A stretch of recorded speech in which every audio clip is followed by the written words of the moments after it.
What is going on, ladies and gentlemen? Welcome to the DGD Podcast. As always, your host, Robert Reynolds, Kobe Pierce. Juan Daniels could not make it, but we obviously know he is in spirit, as he will say the Rams are trash, but only because Stetson Bennett is there, which I still don't understand that. I still don't understand that. And trust us, we will not forget to have him wear a Stetson jersey. I was about to say, As, I feel like he's been avoiding us. you know what? I don't know if I don't think he's came on the show, or he did, didn't he? He did. So I was about to say something. I retract that in my head. But yeah, no, it's going to come a time whenever, we can get him a nice Rams Stetson jersey to wear proudly on the show, on the live show for y'all. So it'll be something if you're listening on podcast, listen, you might want to tune into that. We might clip it or take a picture of it for you if you follow us on social medias. But today's topic, Kobe, we're going to be bringing up some hot takes, some bold predictions ahead of the 23 football season. So I posted a poll this morning and actually got some decent feedback. And there's some good questions or some takes, excuse me, that I think is going to be pretty interesting. Then we're going to rate Rude's. I did not get a fresh haircut. This is the same one. Yeah, but I think other than that, though, getting back to the topic here, we take these and we're going to rate them from 1 to 10. Right, 1 being a not hot take is going to be a freezing take. It's not hot, not bold.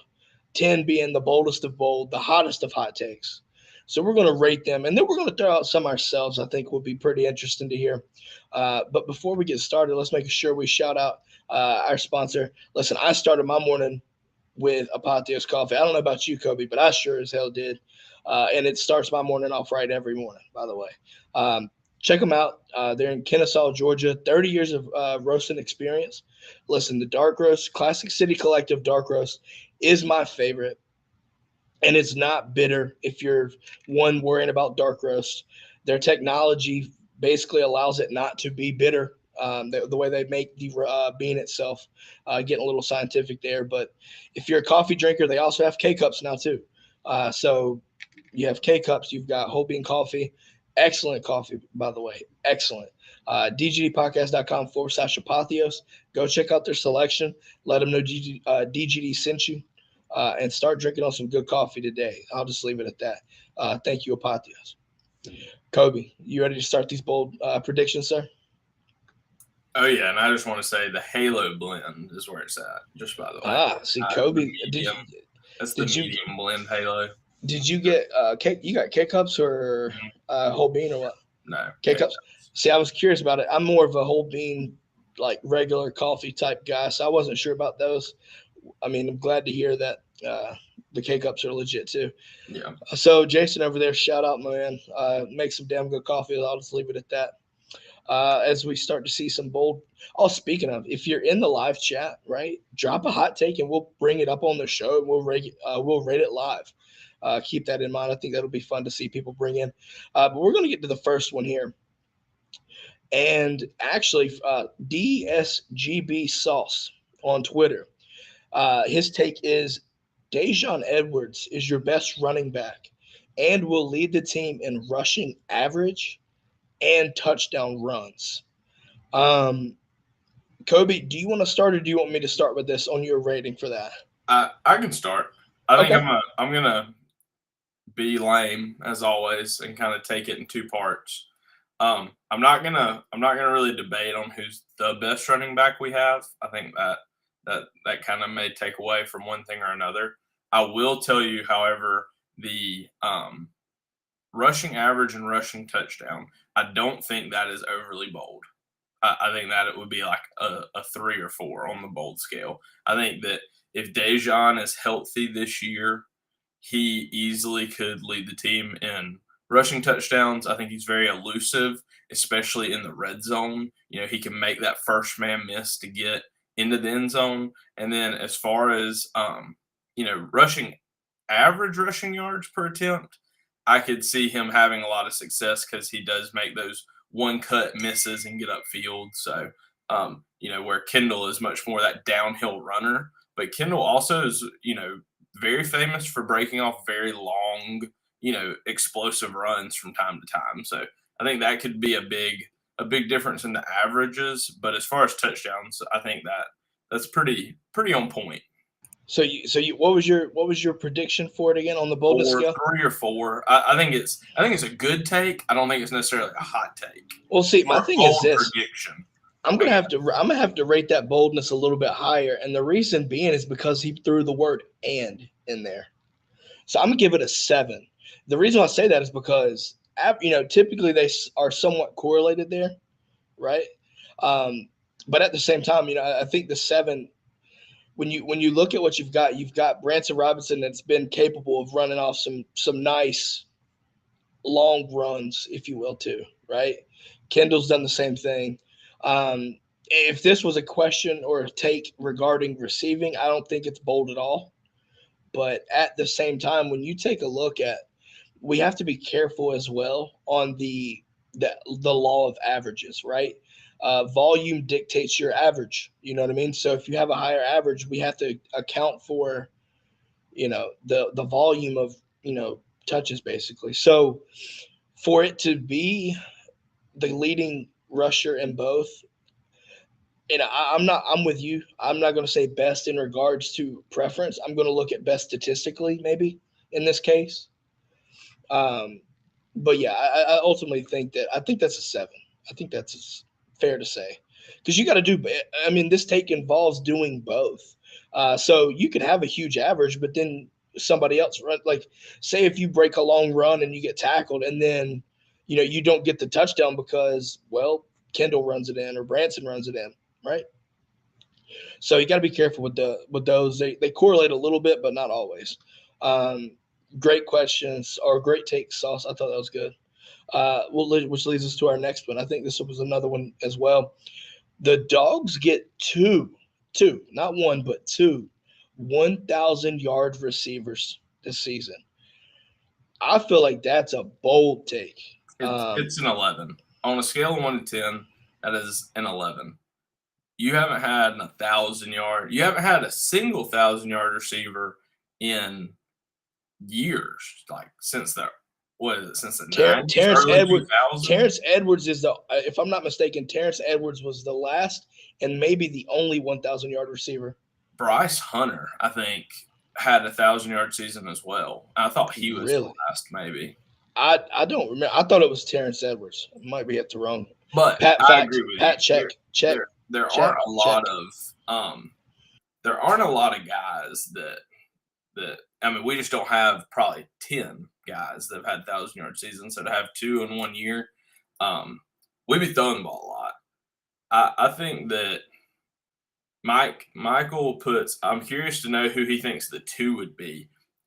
I would be curious because he put 2,000-yard receivers. I'd assume he means one of them being Brock Bowers at tight end. Because there's no way. There's just no way you can think you're going to have 2,000-yard wide receivers on top of Brock Bowers having, 750, 850 yards. Yeah. Let me see. So, yeah.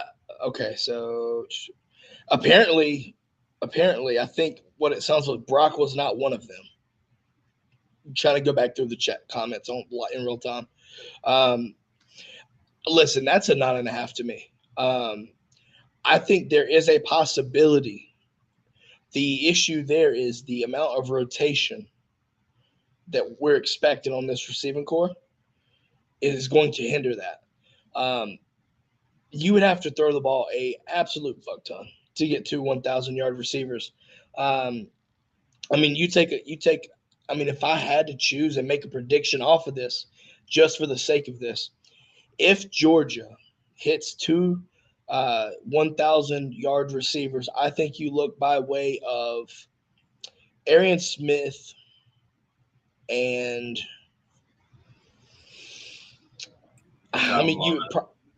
maybe, yeah, I think Lovett would be a good shot. People are going to emphasize so much on blocking or maybe even double teaming Brock Bowers that I think you open that up. Arian Smith, listen, I think Arian Smith, you're going to see him be more of a route runner rather than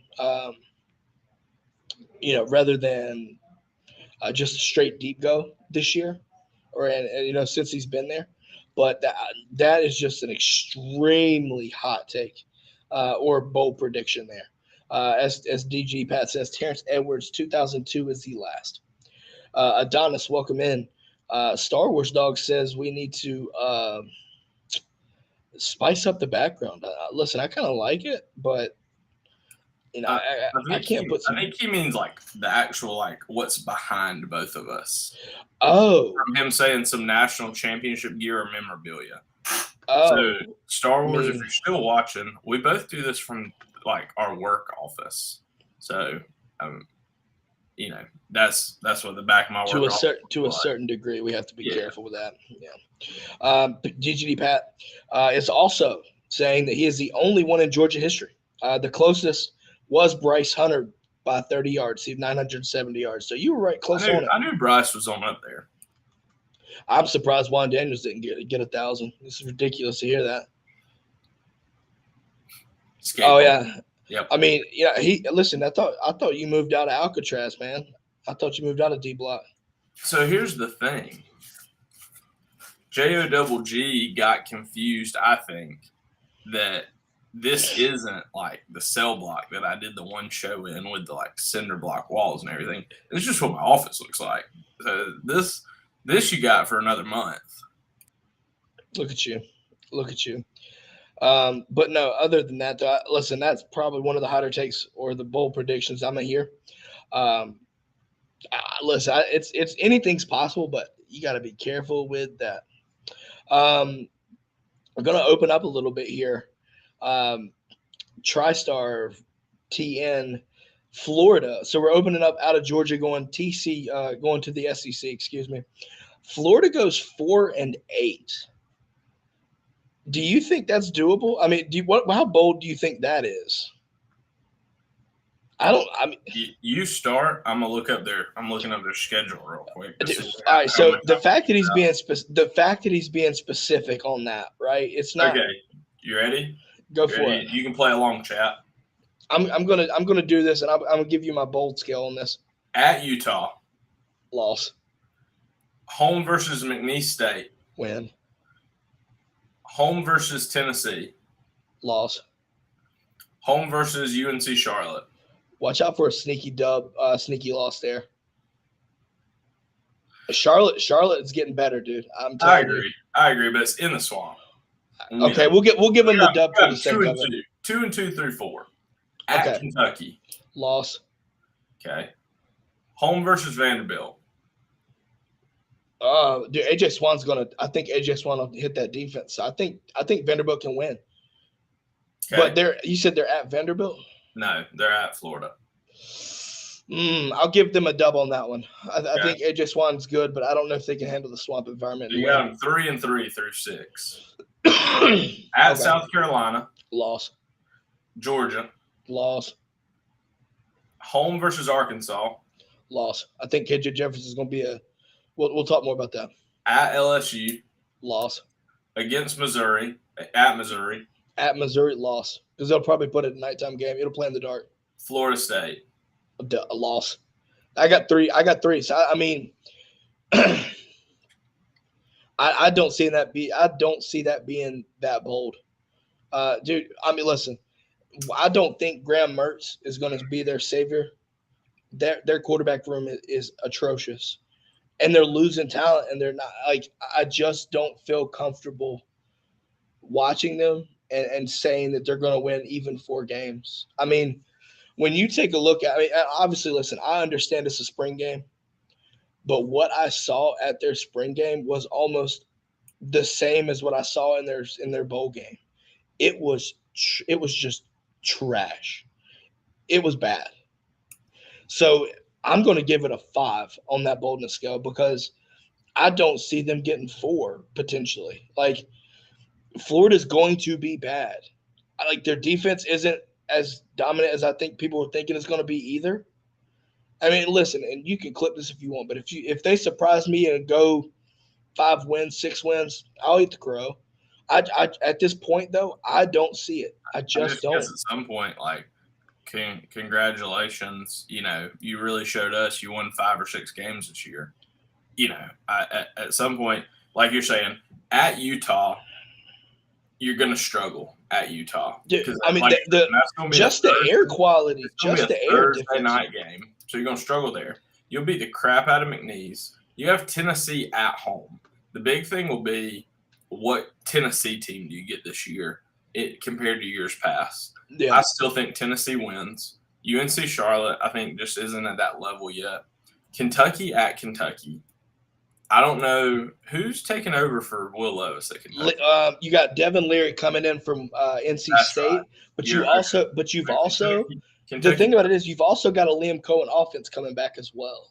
Yeah, so that'll be interesting. I think they just have an unlucky thing of like you're playing Kentucky at Lexington, you're playing South Carolina, who's been kind of hot at South Carolina, you're playing LSU at Baton Rouge, you're playing Missouri, who I could see them beating Missouri. They're playing them in Columbia. Honestly, it's the next to last week of the season. Missouri may not have Eli Drinkowitz at head coach at that point. It depending on how the season goes, you might. That could be very right. much be a Missouri team without a head coach. So. Well, I think the reason why I put them as a losing there is because Como is just a weird place to play. Like I agree. It's just but weird, I would say man. 4-8 with TriStar. 4-8 could be like nail on the head. Yeah. So I do want to bring this up. DGD Pat says Florida is garbage. And that is as far from a bold statement as it can be. The only reason why it's bold is because I would put it in bold font just to prove the point. That's simple.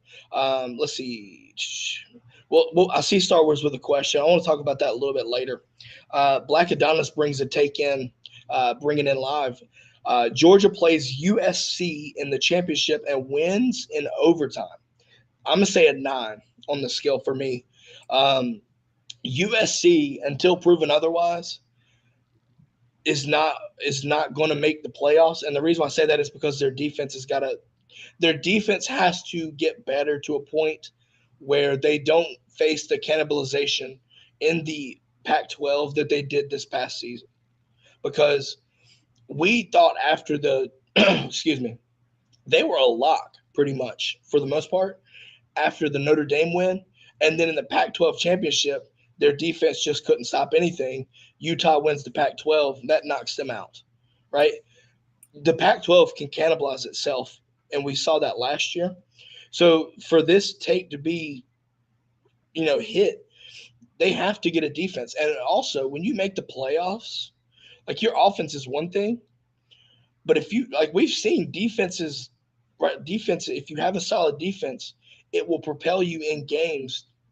In these type of games, think about Oklahoma, right? In the Rose Bowl, Kobe, you know what I'm talking about. Oklahoma gets ahead of us, and then defense kind of just goes away, and we make a comeback and win in overtime, right? Like, you see what I mean? When it comes to these types of games, you've got to be playing a good level of defense. And I'm not saying they can't. They pick up Bear Alexander. They got Traquan Fegans from Alabama, but Alex Grinch doesn't sell me on defense. That name just doesn't hit right.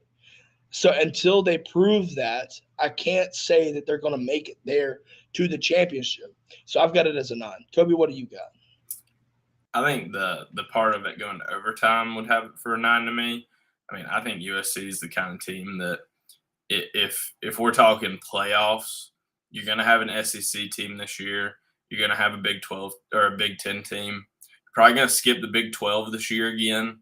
I think you're going to see an ACC team slide in again, and then I think a Big 12 or a Pac-12 team. So, right now, if I was predicting playoffs, one out of the SEC, one out of the ACC, one out of the Big 10, and one out of the Pac-12 would be kind of what I'd be looking at. So, I could very much see USC being the team out of the Pac. The problem is in the semifinal game, they're either going to have to play probably Michigan or Georgia at that point. Odds are just with the way scheduling is going to go. Yeah, it's going to be interesting. I see we just got another one on Twitter that I think this will be interesting to bring up as well. I do want to answer a couple questions. So shout out, welcome Randy Payne, Go Dogs from Tifton, Georgia. Go for 3-23. I love the sound of that. And he also says, go Philly Dogs. He asked, how many silent commitments do the Dogs have? I would probably say a couple. I'm not sure. Not sure. I'm not going to be 100% confident there. I would say at least a couple. This ain't that kind of podcast. Not to, I mean, to some degree, we kind of we talk recruiting, but I mean, at the same time, I'm not going to go out and say we have this and be 100% confident. Rusty Manziel might be able to know that, but I don't. And I'm not going to act like I do. I'll make predictions on a couple, maybe. TriStar says Tennessee is going to boat race Florida. Got them winning 56-10. Book it. And the thing about it is, that score banks on Joe Milton being a Heisman type guy, kind of similar to what Hendon Hooker did in regards to production, replicating it, which leads me to a next take. Don't have a graphic for this because we're literally doing this real time through social media. Tennessee versus Georgia decides the Heisman race between Joe Milton and Carson Beck. That's a 10 to me. Listen, and the reason why I say 10 on there is because Caleb Williams will be the favorite unless he gets hurt. He will win it again. It's a hot one. That's a hot one. That's scalding hot. Joe Milton and CT Vol drops that take, by the way. Vol second CT. That's a hot one. That's a hot one. I think one that I would think if I was giving bold takes is Brock Bowers finishes goes in the Heisman finals. As a finalist. Yeah. Black Adonis is laughing, which leads me to my next take. Black Adonis is caught rocking a Georgia jersey this year. That's a boldness of 9.5. I don't know. I feel like we beat him bad enough in Jacksonville. He may. So it's not as bold. Okay. Yeah, I think so. Okay. I mean, at least the Florida team might make it to the playoffs, if you know what I mean. TriStar. Tennessee goes. TriStar drops this, but we also have the graphic because he posted it earlier, which we'll go ahead and start back on these graphics as well. TriStar says Tennessee goes 11-1. I got an 8. And the reason why I said it's 8, I think it's all dependent upon. I just feel like. I feel like the Alabama game. I feel like if they win that, there's definitely. If they win the Alabama game, they will go 11-1. I think the lone loss being Georgia again. But being in Tuscaloosa, the Alabama-Tennessee game, that's going to be the interesting one for me. And that's why I've got to add an 8 because as much as I want to crap on the Bama quarterback situation right now, it's so hard to win in Tuscaloosa. So until that point, I just need to say that it's an 8. But it's definitely doable. It's definitely doable. If you handle business in Tuscaloosa and pull out a win there, you're going to go 11-1, in my opinion. But obviously, I think you look at it as potentially going 10-2. So we'll see. DGD Pat says Brock Bowers. Hold on one second. DGD Pat says Brock Bowers and Ladd McConkey will both pass Juan Daniels on the all-time yards list this season and knock him out of the top 10 list. Listen, Brock Bowers is going to do it. That's a 3 on the boldness scale. I'm sorry. Sorry, Juan. Sorry, Juan. Dude, Brock Bowers is just too good to stop that way. Well, and I think he's close. Need like less than 500 yards or something like that. So I feel like Brock Bowers does it before the 3/4 portion of the season, regular season. Adonis says he was trying to be kind in here. Absolutely, bro. We take it strays sometimes, so you got to be careful. That was my fault. I apologize. So here's my quick thing for TriStar. I'm with you. At Alabama's tough. Then I always worry. It's always it's a Nick Saban, Kirby Smart kind of thing. Is that post game just beat down when you play? All that emotion, all that hype. You play Alabama at Alabama. Very next week, you go to Kentucky. I'm not saying they're going to lose. I'm just saying when you ride the high highs, sometimes they get followed by low lows. So I would say Alabama, Kentucky, and Georgia are Tennessee's three hardest games. Looking at Well, the schedule. keep in mind though. I mean, we look at Kentucky, and like from an instance, the scoreboard will say one thing, right? From a Georgia perspective, keep this in mind. From a scoreboard perspective, Georgia handles Kentucky a lot, right? Fairly easy. But we know that the games are not played on paper; they're played on the field, and those games take tolls on you. They're a very, very physical team. So the fact that you go to Bama and then I think you said you go to Kentucky as well, that's going to be extremely tough, just from a physicality standpoint. Um, so TriStar says defending himself here. Alabama doesn't have the offense to keep up. 2 years ago, Tennessee was in a tight game in Tuscaloosa. We just ran out of gas. I'm more scared of Kentucky and Missouri because they're trap games. I think he's kind of going what you're saying there, Kobe. Listen, I still got it as an 8, right? I think, I mean, we're accounting for only one loss being Georgia, I would assume. So that doesn't include anything else. Like if you slip up one game, that can happen. Then all bets are off in a sense of if you lose to Georgia, then it's over. So I've got it as an 8. Listen, I mean, we'll talk more about this as the season comes closer. Uh, Bama's got some shit to figure out for themselves first. So the verdict's still out on them, but all signs are pointing to not as good as what we're thinking. We'll see. Uh, yeah. So he's saying the losses to Georgia, which is fair. Also says Auburn wins 9 games. I've got this a 10. I've got a no. I'm gonna take that back. 9.75. 9.75. Yeah, I looked at Auburn's schedule. I'm with you. It's a high. I mean, it's a bold take. It's an 8.5, a 9. I looked at Auburn's schedule. I think legitimately, if they're kind of rolling on all cylinders this year, they're a 7-win team. I would say seven wins is going to be close to their ceiling. They have some favorable games. They play UMass to start, Cal and Samford. Kind of start out hot, 3-0. Then they go to Texas A&M. This could be the Jimbo firing game. If they beat Texas A&M in Aggieland, start 4-0, you're rolling pretty hot.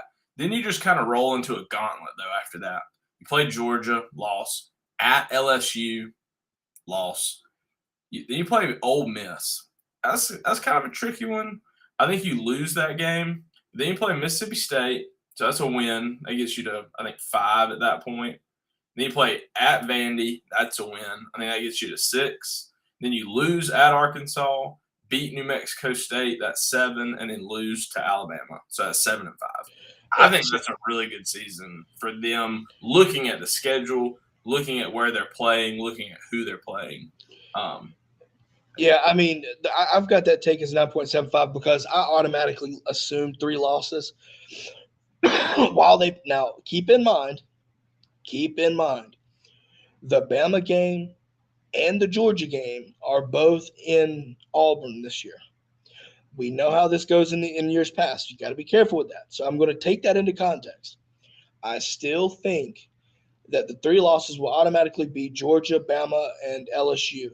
So that means absolutely no room for error, and I don't see that with year one team. Just don't see it. That's all. I'm gonna leave it. That's why it's a 9.75 to me. I mean, listen, I think they make a bowl game. That's not bold to me. I think Hugh Freeze can get that team to get a bowl game, but I don't see 9 wins. That's going to be extremely. If they hit 9 wins, Auburn's going to be a problem. If they hit 9 wins, we'll see though. I'm telling you, if you go 7 and 5, chalk it up. You had a good season. You're turning the ship around in the right direction. You play in a bowl game. You win 8 games in the bowl game, and you're going the right way, I guess, as an Auburn team at that point. So, DGD Pass says, by the way, Brock Bowers only needs 150 yards to jump one on the list. Lab McConkey needs 650. So, honestly, they both could do it. We'll see. You know what? I'll take Brock Bowers. He's going to do it. McConkey, maybe. I think you see him get like 675 or something just to barely scrape over. JOWG says she'll get that Stetson jersey ordered for Juan from our plethora of funds. Okay, cool. TriStar, something tells me that they beat A&M. Y'all, or that weird things happen in Jordan Hare. Absolutely. Don't see an Arkansas beating Auburn though. I think KJ Jefferson will get it done. KJ Jefferson is going to be one of the better quarterbacks in the SEC this year, in my opinion. It's late in the year. It's at Arkansas. I think Arkansas gets it done. A&M's at A&M. I think the big thing about that will just be what kind of year A&M's going to have. You know what I mean? Yeah. If they beat Auburn, they may be on the road to keeping Jimbo, but it could be a game that they could have a lot of implications for both on the season. So, yeah. We'll see. All right. So next one comes in from Wesley Hayes 99 on Twitter. Tennessee upsets Georgia in Neyland in 2023. I'll give it a 7. The reason why I say that is when we play Tennessee, Carson Beck will only have had maybe one true road game, hostile road game. I think you look at Auburn there as being that one. So there's always that hesitation for me with a first-year starting quarterback to get in those hostile environments. I think the defense does its thing, and Georgia wins. But it'll be interesting to see how Carson Beck reacts. It's not as bold to me. It might be bolder for you, right? But I'm not torn that Carson Beck won't get it done. I'm just curious to see it. I feel like there could be a chance where the offense struggles a little bit because of the crowd, the hostility getting to them. So I'm going to take that into account. Kobe, do you want to elaborate on your boldness scale? Yeah, I think it's probably like 5.5, 6. I don't think it's – I think if you look at our schedule, it's our hardest game of the year. To say that it would be a game that you could possibly see us slipping up in, it's very much possible. It was the game we could have slipped up in last year. Looking all the way down the road, the big thing is what I'll be interested in is with the new rule changes and the clock not stopping on first down and stuff. This could be a game where you could see Georgia go, almost Navy mode, and Tennessee's only going to get the ball 2 times, 3 times in the first half, 2 times, 3 times in the second half. And you got to be careful with that though, because 2021 Kentucky had the ball for 3 quarters of the game and still lost. Now that's Kentucky, but crazy shit can happen. Yeah, no, I got you. I'm just saying. I think that game, that rule change is going to decide some Georgia death marches. Watch, it's going to trigger them. It's going to. Well, all of a sudden, it's like when you do play Navy. All of a sudden, you get the ball, you have an incompletion or a turnover, and all of a sudden they take the ball for 12 minutes and go score a touchdown. And you're looking around going, okay, what's going on? We're only going to get the ball 1, maybe 2 more times at this rate.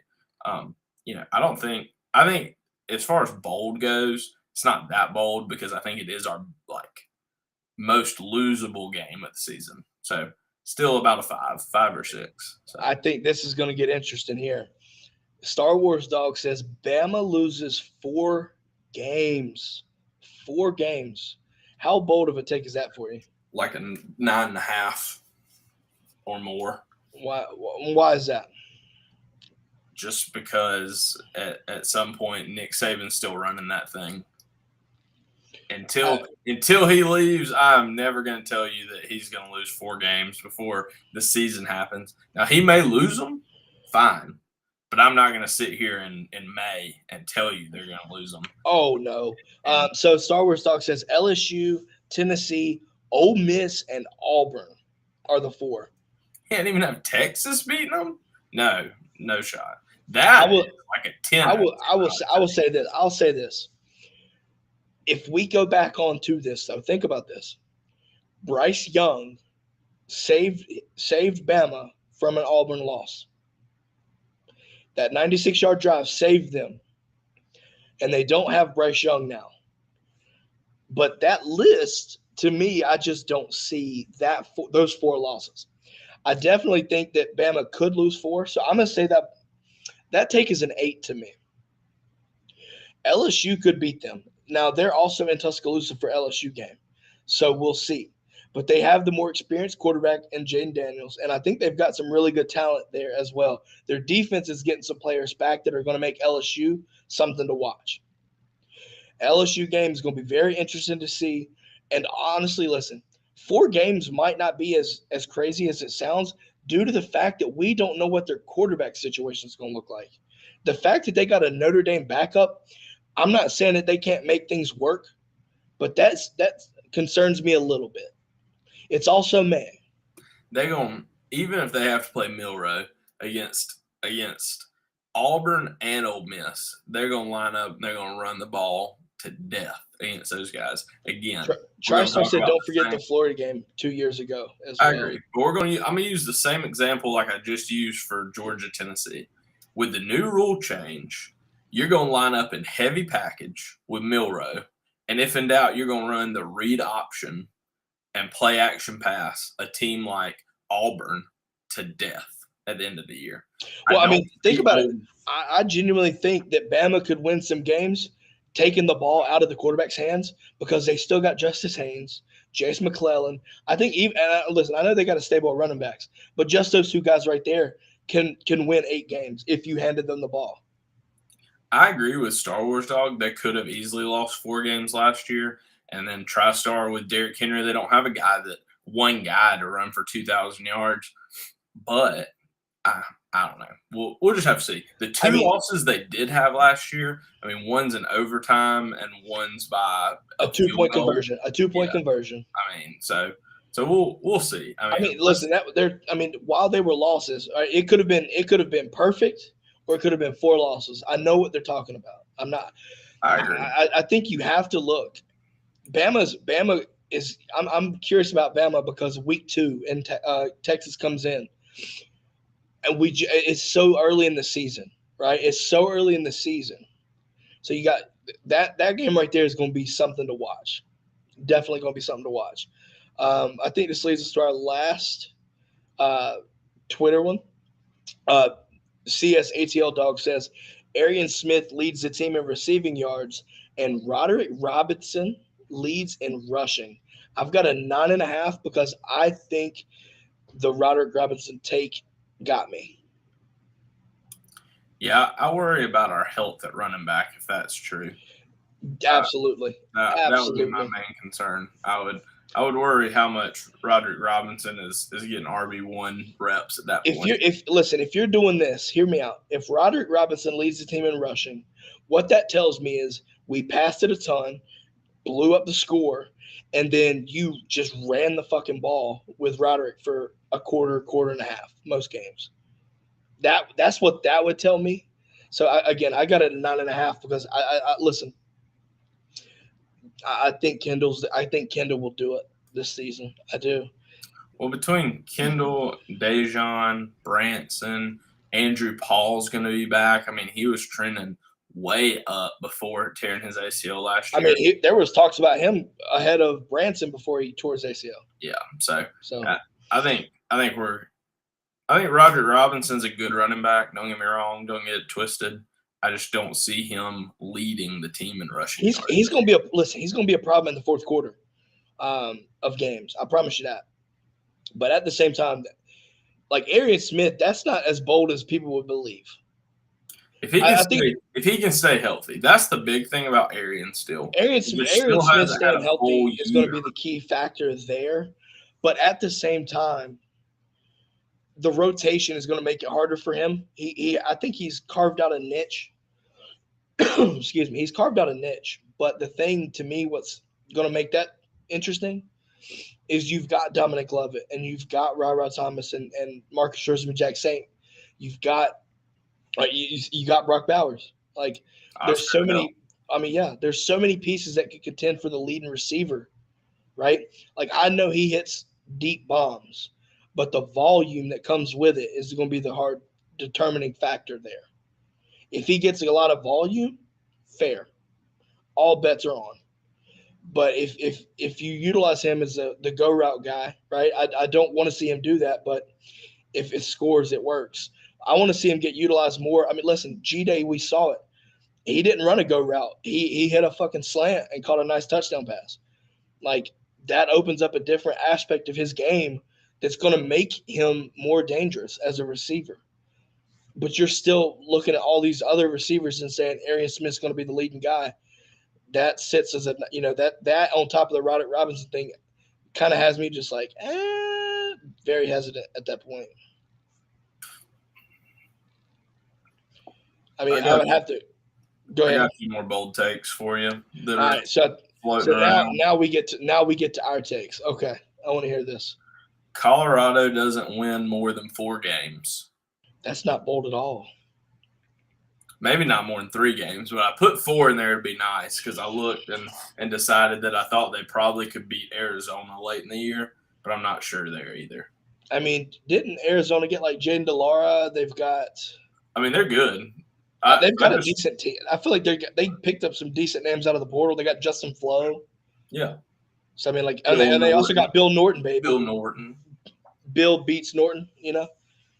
I see they play TCU loss, Nebraska. I think it'll be a loss. Colorado. I think Nebraska's trended on the right track. Yeah. Nebraska Colorado on the fast State track. to win. They play Oregon's a loss. USC's a loss. Arizona State, I think, with Dillingham, I think I had it as kind of like a 50-50 game. Mm-hmm. And then Stanford, sorry, won. I think they win that game. UCLA at UCLA loss. Oregon State should be a loss. Arizona's the other 50-50 game I had them possibly winning. At Washington State's a loss, and at Utah's a loss. I think they're in for a loss. You said no more than 4, so yeah. Listen. I think that's a 6.5. I'm not sold on Colorado, especially year one. Listen, Travis Hunter is awesome, but when I saw him going up against JV defenders, tempered my expectations a little bit. Like, you're not going to see those type of guys in the Pac-12, and I know we don't really think the Pac-12 is that great, but that also leads me to question this: other receivers have to go up against that secondary, and do we really expect Travis Hunter to play both ways all season? In the Power 5, think about that. That's the question. I've thought about it. Okay, but even then, everything else becomes a liability. Like, here's the next for you. They still got to try to get their roster situated, man. I agree. Here's the next one for you. It's a good one. It's a little bit of homer, but okay. I enjoy it. Penn State and James Franklin get it all figured out, undefeated, and win the Big Ten and make the playoffs. 13-0. 9.75. Welcome to the big show. 9.75.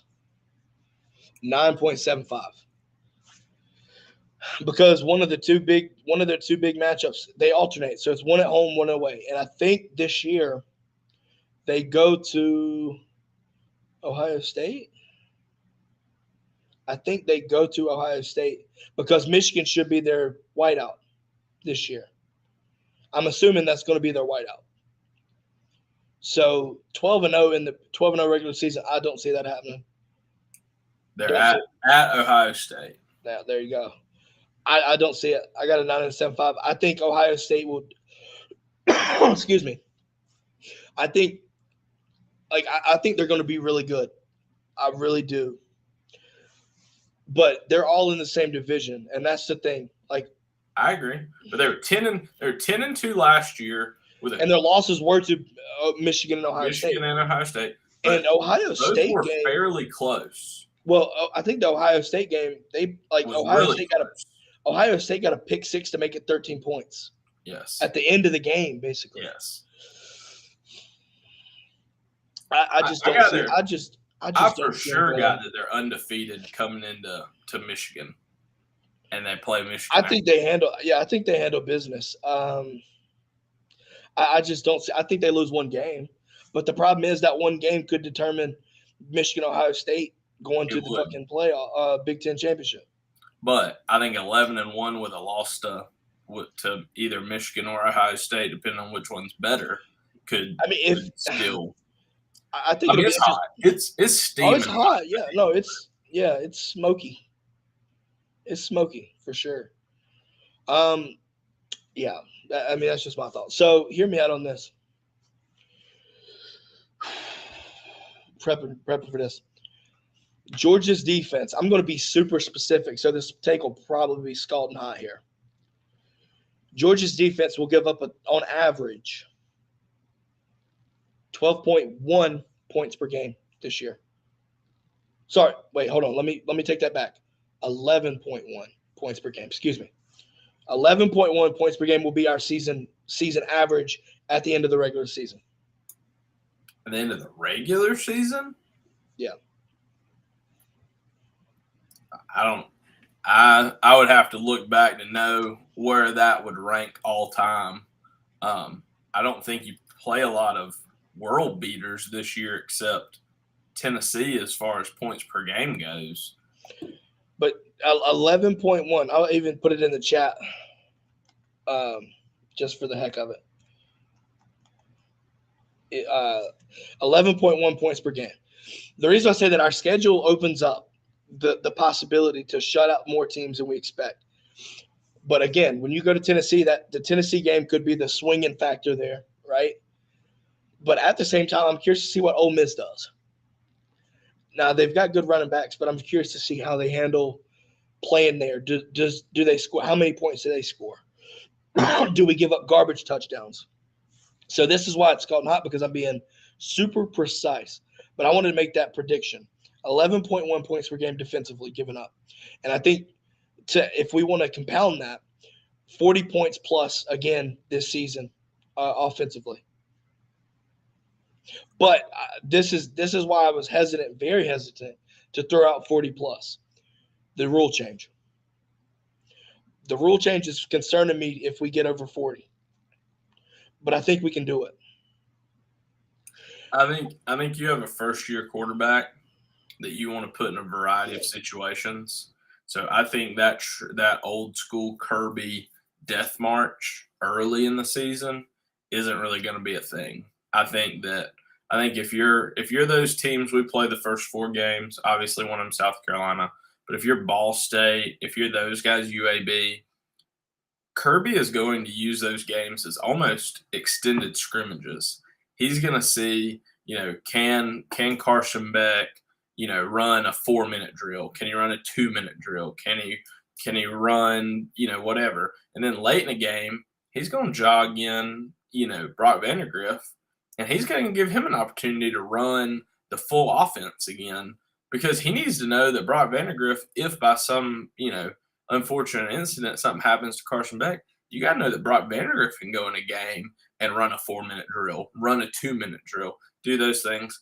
I don't think the good old-fashioned turn around and hand the ball off is going to happen a ton early in the season. I mean, obviously, once you get into SEC play, but I think you could see some ugly scores in our 3 non-conference games early in the year. I mean, I think you could see 50+ against UAB, Ball State, and whoever the other team is. I can't remember. But I think you could see Curb try to put up some – you got enough receivers that want the ball. You got enough quarterbacks that need the experience. You got all those things. I can see you sitting out there and going, we're going to score, we're going to get a little loose, and we're going to see what we kind of have at every position. Which leads me to my next Georgia take prediction. Georgia's margin of victory on average for the season will be over 20 points. I can't hear you, boss. Yeah, no, I was thinking to myself. I feel like that's for every game. On average, 3 scores, basically. I feel like, that's like a 6-ish. I don't know. I'm with you though. I mean, I could see you winning those 3 games all by 40+. I could see you beating Vandy by 45+. Who else you got? Auburn. So basically, Auburn's I would have to raise this up to like 30 28 points on average to make this a hotter take, right? Yeah. What would 30 look like? 30 points per average margin of victory on average over the 12 games. It would literally be you scoring your points per game and you holding them to their against per game every game. There's no way you can do 30. I'd have to know the greatest point differential in a season in the modern era. I mean, obviously, like back in the day, people went a little crazy. Let's see if we have anything in the SEC that we want to, any predictions or bold takes. What you got? Yeah, I had one. I had Jimbo doesn't make it till the end of the year. I was thinking Jimbo too, man. I was thinking Jimbo. Listen, that's not a hot take at all to me. There was talks about it right after the season last season. You know, after their season, you bring in Petrino, but I just don't see that shit clicking. I really don't. I feel like Jimbo's too stubborn to let Petrino legitimately call the plays with all freedom. They're going to butt heads, and it's going to cause the problems to trickle out onto the field. So that I don't think that's as hot as people probably should make it out to be. I guess if we'll stay SEC. Highest margin of victory average for a season, 52.1 points by Army in 1944. Oh my word! They actually had a team during the World War II. What the fuck? They scored an average of 56 points per game. Oh my word! And that means that they had like less than a 4 against. So they weren't even giving up a touchdown a game. Oh shit! Georgia's got some work to do to get to that level. Holy cow! Pretty impressive. Listen, that was also back when Juan Daniels played football, so I mean, I'm surprised he hasn't told us about it either. Just seeing this, I know this isn't hot takes. Looks like Georgia inside linebacker or Dogs 24/7 is reporting this. Georgia inside linebacker C.J. Washington no longer included on the roster. He's the one that had the neck injury. I'm curious if that's the case. Yeah, I was thinking. He is though, correct? I think so. Sounds right. I think he's a med DQ guy. Very well could be. I know that's kind of just one of these things, but yeah, if that's the case, because he's no longer on the roster after dealing with a serious head and neck injury in spring 22. So yeah, I think you're right there. So hopefully everything gets situated with him, and best wishes to him. I'm not trying to sound mean, but does that open up a scholarship that I think we were one over? He was on scholarship, right? Maybe. I don't remember. I know he was on scholarship. I don't know how that works as far as that goes. Yeah. Listen, last hot take or last bold prediction, and I need everyone in the chat to agree or disagree, rate this. The Dogs three-peat. Oh, that's not bold at all. I think it's going to happen. What are your thoughts? Dogs three-peat. What do you rate that on the boldness scale? I mean, pretty high, honestly. If we're being serious, like if we're looking at it objectively, I mean, no one's ever three-peated before. I think maybe Minnesota. I think they said Minnesota back in the 30s. Yeah.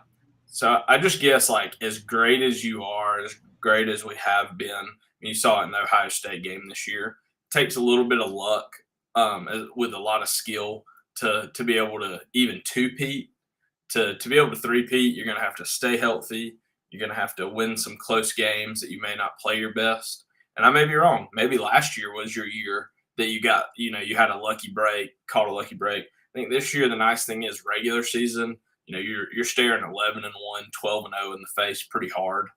And then at that point you come in and you basically just have to go 2-0. You have to beat probably a good Michigan team, and you have to beat maybe like an ACC or Pac-12 team at that point. So it'll be interesting to see for sure. I think it's like a 7 or an 8, just because it's really never been done in the modern era. And again, it's hard to say. I mean, listen, I think there's a serious shot that Georgia can do it, though. I think Georgia has a legitimate shot at doing it. I know looking at the early odds and stuff like that, you're seeing Georgia still the odds-on favorite. Fair. Listen, Georgia and Michigan, if we're basing off spring game, keep in mind, I don't like doing this, but Georgia and Michigan look like the two best teams out of their spring games. Take it for what it's worth. I'm not going to sit here and tell you that's why you should do everything and this and that, but, keep that in mind. But listen, hopefully you enjoyed that. Also, make sure our show's also brought to you by our friends over at Alumni Hall, located 10 minutes from Sanford Stadium. Excuse me. Go to dgdpodcast.com/alumni hall. You'll see, listen, check them out, shop. Mention the show in store only, 10% off your order. Actually just had our DGD graduation sale with them, so hopefully people were able to take advantage of that. If you have any questions about Alumni Hall, like I said, dgdpodcast.com/alumni hall and learn more about the company there as well. Kobe, any final words on today, sir? Yeah, I was looking. Last year, you were at 41 points for and 14 points against at the end of the year, which I thought 14 points against is kind of high, but I guess we had a couple. I guess Ohio State really. Ohio State really skewed LSU with 30. LSU with 30. Yeah. Yeah, because regular season, we didn't give up much at all. I mean, I think Tennessee had 13. That was it. Yeah. The LSU with 30 and then 41 to Ohio State over 15 games isn't really – 14 isn't bad for 15 games, really. So still, though, that's a difference in 27 points. So you basically won by 4 touchdowns every time you played a football game last year. Jesus Christ. Whew. I'd have to make that 30 to make that more fun. Just simple as that. Listen, it might be 35 with the schedule that we've got. We'll see, though. It'll be interesting to see how Georgia handles the new rule changes, right? Especially with us passing the ball, right? That'll speed up the clock too. Keep the clock moving. Excuse me. So you might not necessarily see us run the ball like that. You might see us dink and dunk to start to kill or to extend a drive or whatever. You scored 75 touchdowns last year. Opponent scored 22. Holy shit. Jesus Christ. That's insane. Holy man. I think that's a good stat to end on. With that being said, I hope everybody enjoyed the show. Obviously, thanks for the brigade bringing in their takes in real time. I hope you enjoyed the hot takes, bowl predictions. Clip them if you want to. Save it, whatever. I don't care.